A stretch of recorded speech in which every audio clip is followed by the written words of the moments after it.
Atenção porque vai começar a aula de língua portuguesa. Olá pessoal do 7º ano IEG3, como vocês estão? Espero que estejam todos bem e prontos para mais uma aula de língua portuguesa. Hoje nós teremos nossa aula número 23. Então, como de costume, vamos iniciar fazendo nossa correção da atividade da aula 22. Leia o texto retirado do Facebook de um adolescente e responda às perguntas. Então, tinha aí um print, uma imagem correspondente a uma conversa de um adolescente no Facebook.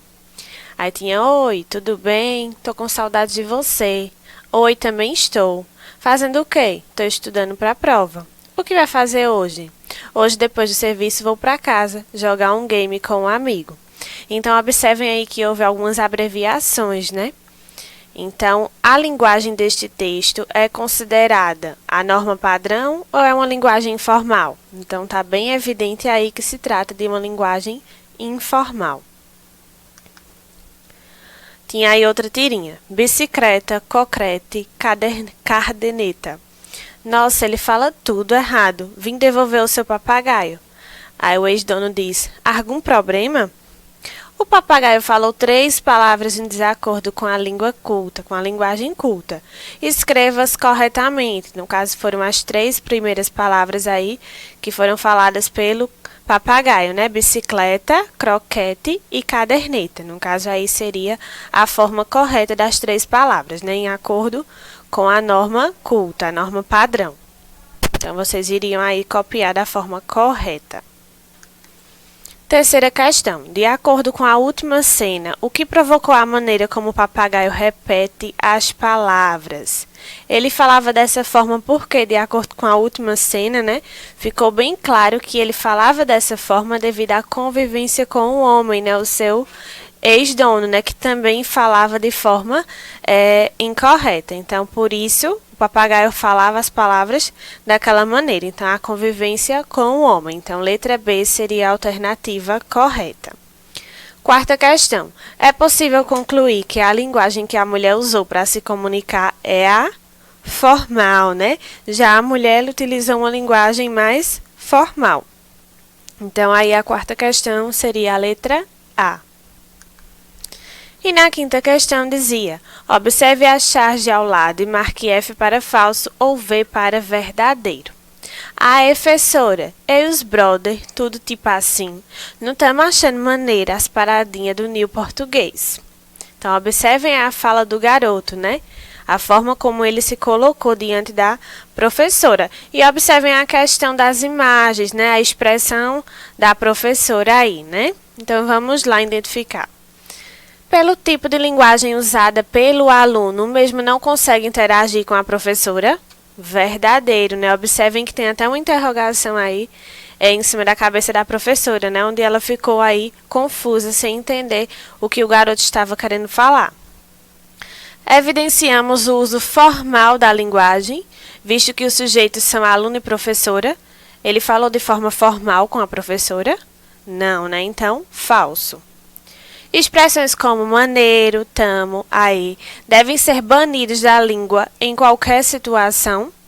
Falso, São gírias, que sim podem ser utilizadas em determinadas situações. Então, não é um termo que deve ser banido de qualquer situação. Então, falso. A fala do aluno evidencia o uso coloquial da linguagem, especificadamente a gíria, motivado por diversos fatores. Verdadeiro, Ele utiliza, sim, a linguagem coloquial, principalmente fazendo uso das gírias. Não há nenhum tipo de problema com a linguagem usada por aluno, podendo ser utilizada também em trabalhos escolares, requerimentos. Ele pode utilizar essa linguagem em trabalhos escolares e requerimentos? Não, de forma alguma. Então, falso. Então, ficou aí, VF, F, VF.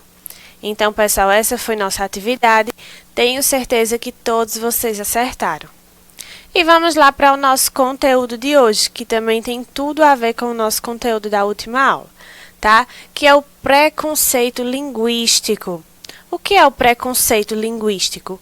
É o preconceito em relação à fala, à linguagem. Então, observem aí essa imagem, né? Onde o rapaz iria falar ou falou alguma coisa e o outro aí está dando risadas dele, né? Então, é uma imagem que evidencia bem a questão do preconceito linguístico.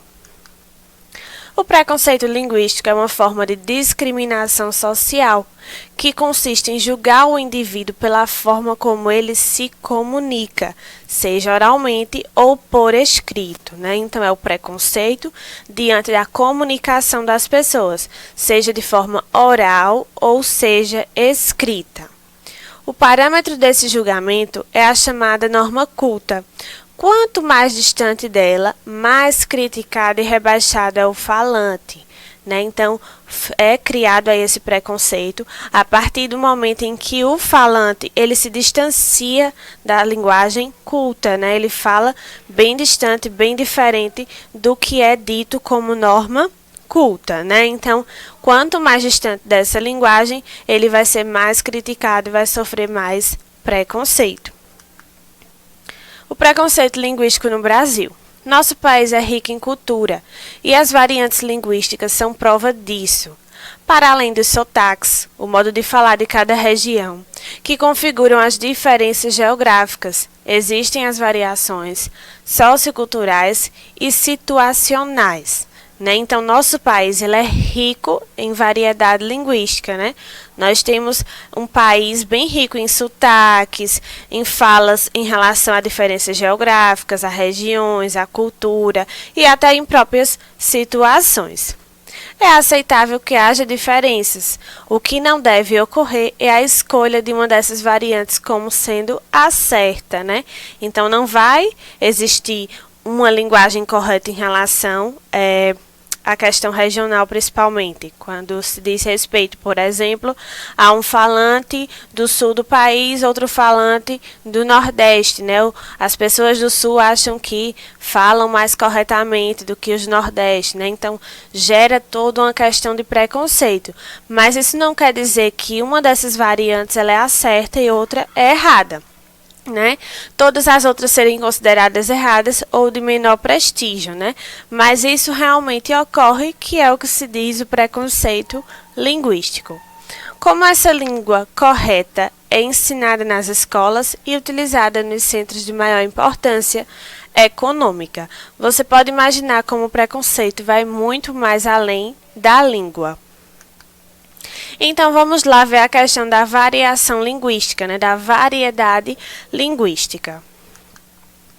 A variação linguística é um fenômeno natural que ocorre pela diversificação dos sistemas de uma língua, em relação às possibilidades de mudança de seus elementos, a questão do vocabulário, pronúncia, morfologia e sintaxe, né, quando está mais relacionado à questão gramatical.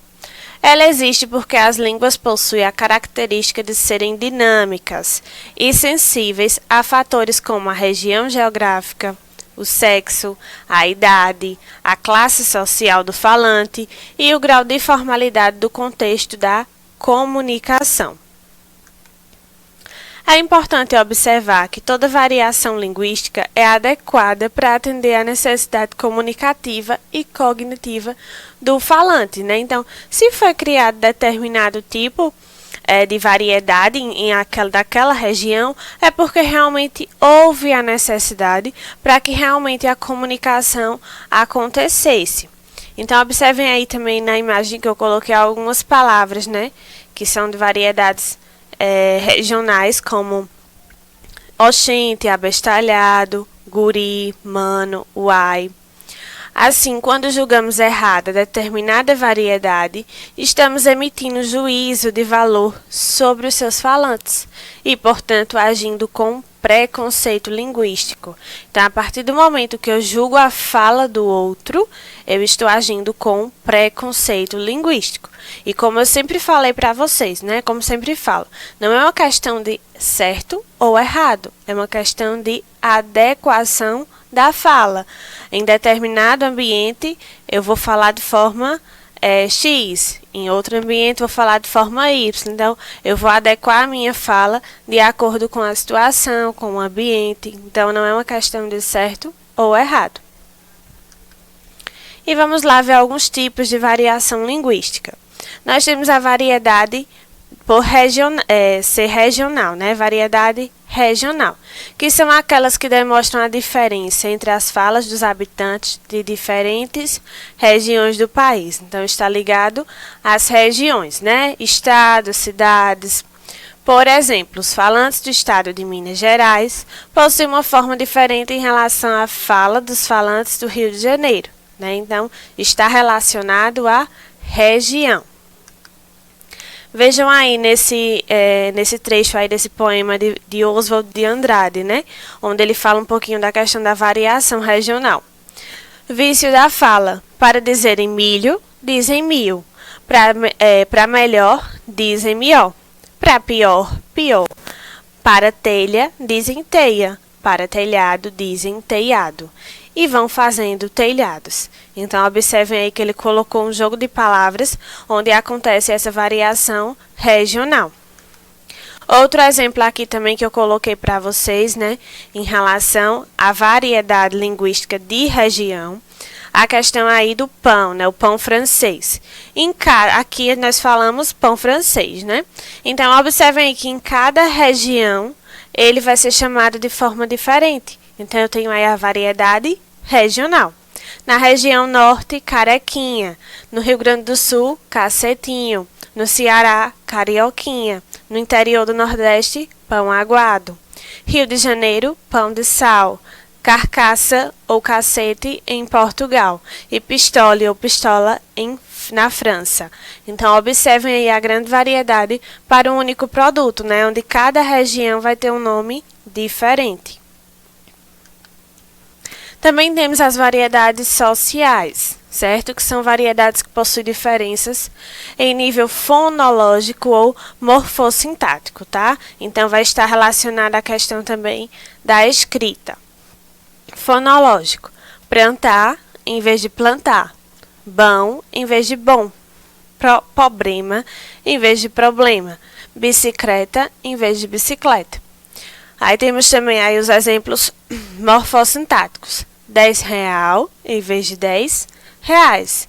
Eu vi ela em vez de eu a vi. Eu trouxe em vez de eu trouxe. A gente fumo em vez de nós fomos. Então, aí a questão de variedade social. Observem aí também nessa tirinha que eu trouxe para vocês. Eu é que não posso nem pensar nisso. Quem me dera. Eu vou e ter que estudar muito até me formar numa universidade. Daí vou arrumar um trabalho que ajuda as pessoas a viver melhor. Então, observem a fala dele aí, né? A questão da variedade linguística. Temos também as variedades estilísticas, que são as mudanças da língua de acordo com o grau de formalidade. Ou seja, a língua pode variar entre uma linguagem formal e informal, né? Então, claro que se eu for falar em um ambiente mais formal, eu vou utilizar uma forma. Se eu for utilizar um ambiente mais informal, minha linguagem vai ser diferenciada. Então, a linguagem formal ela é utilizada em situações comunicativas formais, né? Como palestras, congresso, uma reunião empresarial, etc. Já a linguagem informal é usada em situações comunicativas informais, como reuniões familiares, encontro com os amigos, né? Onde nós vamos estabelecer uma relação mais à vontade. Nesses casos, há o uso da linguagem coloquial. E temos também a gíria ou jargão, que também se trata de uma variedade, tá? É um tipo de linguagem utilizada por um determinado grupo social, fazendo com que se diferencie dos demais falantes da língua. Então, está relacionado a um grupo de pessoas. Por exemplo, a gíria, né? Ela é normalmente relacionada à linguagem de grupos de jovens, né? Nós costumamos ouvir mais gírias vindo de jovens. E pode estar relacionado a um grupo, né, de jovens que sejam skatistas, surfistas, rappers. Então, cada grupo desse vai ter algumas gírias diferenciadas em relação aos grupos em que eles convivem. E o jargão, né? O jargão ele é relacionado a uma linguagem de grupos de profissionais.